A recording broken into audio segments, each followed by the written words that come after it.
High, আমি চন্দ্রানী। আজ তোমাদের সাথে শেয়ার করব আন্দামান ডে 2। হেঁটে হেঁটে যেতে হবে।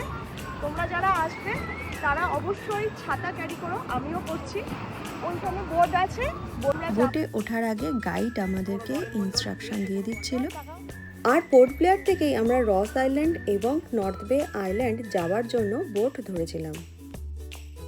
আর আমার বাধ্য বর বোটে ওঠার সাথে সাথেই লাইফ জ্যাকেট পরে বসেছিল। তারপর বোট ছাড়লো নর্থ বে আইল্যান্ড যাবার উদ্দেশ্যে। জলটা দেখো সবাই, একদম ব্লু। নর্থ বে আইল্যান্ডের এন্ট্রি টিকিট ছিল 10 টাকা করে। আর এখানে সমস্ত ওয়াটার অ্যাক্টিভিটিগুলো হচ্ছিল।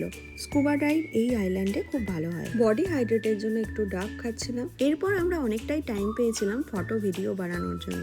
তোমরা অনেকেই জিজ্ঞাসা করো, দিদি তোমাদের ফটো ভিডিও কে করে দেয়? কে আবার করে দেবে বলো? সমস্তটাই স্ট্যান্ডের মাধ্যমে করে থাকি। এরপর চলে গেছিলাম প্যারাসেলিং করতে। সুমিত প্যারাসেলিং করেছিল, আমি আর প্যারাসেলিং করিনি কারণ থাইল্যান্ডে অলরেডি দুবার করেছিলাম। তারপর পৌঁছে গেছিলাম রস আইল্যান্ড। সেখানে ছিল জাপানিজ বাংকার। এর ভেতরের ভিডিও আমি আর দেখালাম না কারণ মেনটেনেন্স খুব খারাপ। এখানে প্রচুর পরিমাণে হরিণ ছিল। হরিণ নিয়ে আমাদের সময়টা কেটে গেছিল। আর 1 ঘন্টার মধ্যে আমাদের ফিরে আসতে হতো, তাই লাইট হাউস দেখতে যেতে পারিনি। 20 টাকা নোটের পিছনে নাকি এই ফটোটাই থাকে, সেটাই পর্যবেক্ষণ করছিল সুমিত। এইভাবে শেষ হলো আন্দামান ডে 2।